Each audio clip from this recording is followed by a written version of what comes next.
Imagine a landmass smaller than half a square kilometer, just 49 hectares, yet a place where a single sovereign in white shapes the destiny of millions. With around 800 residents inside its walls, Swiss guards, clergy, workers, and families, Vatican City is the world's smallest country, yet its influence echoes across continents. 1. What is Vatican City? Enclosed within Rome, Vatican City is the only fully sovereign microstate led by a religious head, the Pope. It issues its own passports, mints its own coins, and runs its own post office. Yet its power extends far beyond these 49 hectares into spiritual, diplomatic, and cultural realms. 2. From graveyard to global power. Long before basilicas rose, Vatican Hill was a Roman necropolis, its winding tombs dating to the 2nd–3rd centuries A.D. In A.D. 326, Emperor Constantine erected the first basilica directly over the tomb venerated as St. Peter's, anchoring the Bishop of Rome's spiritual authority. Over centuries, palaces and walls grew to protect what would become a seat of world power. 3.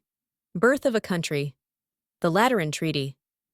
After Italy unified in 1870, popes refused to leave, calling themselves prisoners in the Vatican.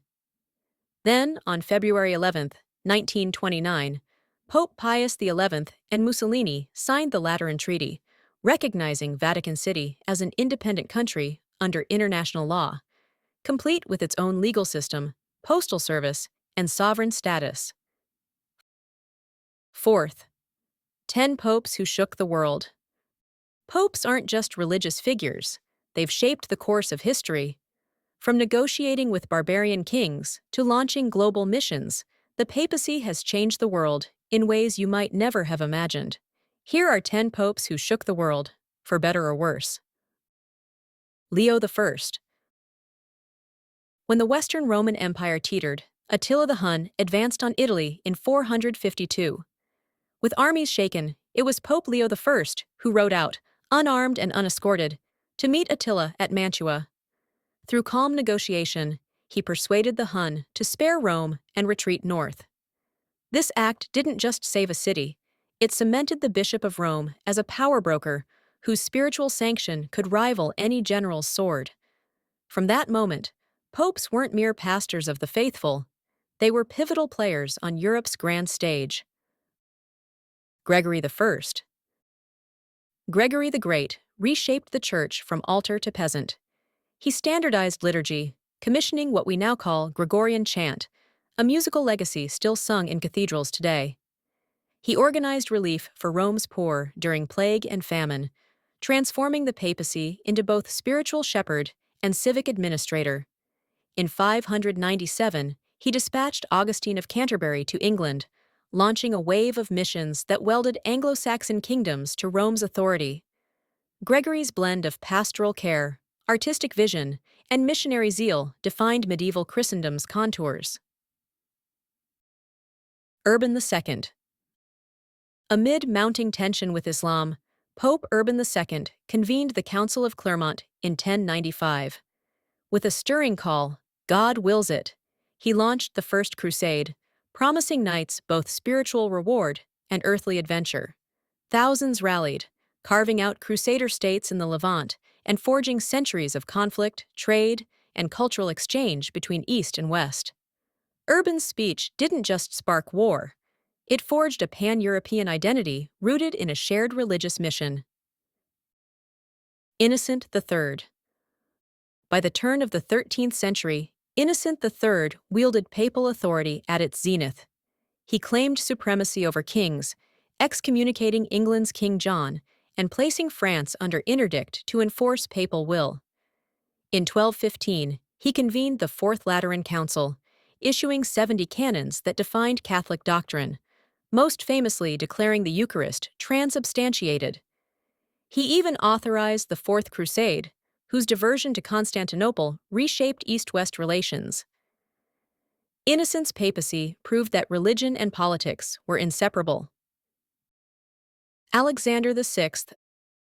A scandal-tainted Borgia, Pope Alexander VI personified Renaissance success, but he also used his pen to redraw the globe. On May 4, 1493, he issued Inter Caetera, a papal bull granting Spain exclusive rights to all lands west of a line 100 leagues west of the Azores, and Portugal rights to the east. Overnight, half the world was carved for conquest, fueling the Spanish and Portuguese empires, the transatlantic slave trade, and centuries of colonial rule. His corruption tainted the papacy's moral authority, but stamped it on global history. Leo X. Born Giovanni de' Medici, Pope Leo X was a patron of art and letters, but his indulgence policies lit the fuse for a religious explosion. To fund St. Peter's Basilica's rebuilding, he sold indulgences, promising remission of sins for cash. When Martin Luther published his 95 Theses in 1517, condemning this practice, Leo's response was swift excommunication in 1521. Thus, the Protestant Reformation exploded, fracturing Western Christianity and igniting wars of faith that persist in memory. Paul III. Facing the Reformation's tide, Pope Paul III chose reform over reaction. In 1545, he convened the Council of Trent, a 20-year marathon that codified Catholic doctrine, reformed clerical life, and addressed abuses.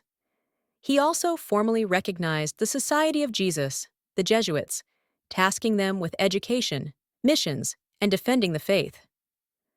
Paul III's Counter-Reformation restored Catholic vigor and halted Protestant advance in many regions, shaping the Church's global missionary thrust. Pius IX.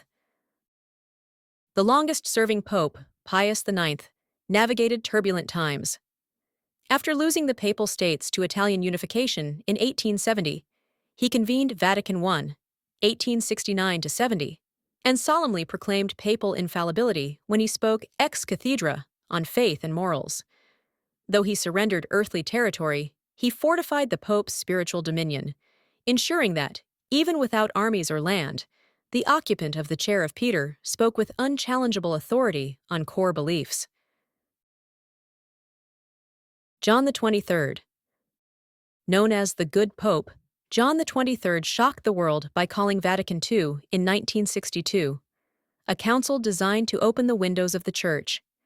He invited bishops to embrace the modern world, reforming the Mass, fostering ecumenism with other Christian denominations, and initiating dialogue with non-Christian faiths. His vision of aggiornamento, updating, transformed worship, theology, and Catholic engagement with society, legacies felt in every parish today. John Paul II. From the moment Karol Wojtyła became Pope John Paul II, he set records. First Slavic Pope, first non-Italian in 450 years, and perhaps the most traveled world leader ever, visiting 104 countries. His charismatic presence in Poland bolstered the Solidarity movement, accelerating communism's collapse in Eastern Europe. He wielded his moral authority on life issues, human rights, and interfaith dialogue, his pontificate a testament to the reach of soft power in the modern age. 5. Power's dark side. Yet raw power can corrupt any throne. The Inquisition twisted religion into torture. The Index choked free thought. Inter Caetera sanctioned slavery and conquest. Pope Pius XII. World War II silence still divides historians. Recent financial scandals and abuse cover-ups have eroded trust, proof that even holiness must be held accountable. 6. Vatican today. Today, Vatican City wields soft power unmatched by land or armies, with hundreds of diplomats and a global broadcast pulpit. On April 22, 2025, we said RIP to Pope Francis, the reformer who championed the poor, climate action, and mercy. His legacy: a church turned outward, a fortress of faith, now a beacon of conscience. This journey is not meant to disrespect Christianity or its followers. It is offered with reverence for a faith and a community that shape, and are shaped by, this unique city-state. 49 hectares, 800 souls. One man in white whose whispers move mountains of history. This is Vatican City, small in size, colossal in impact.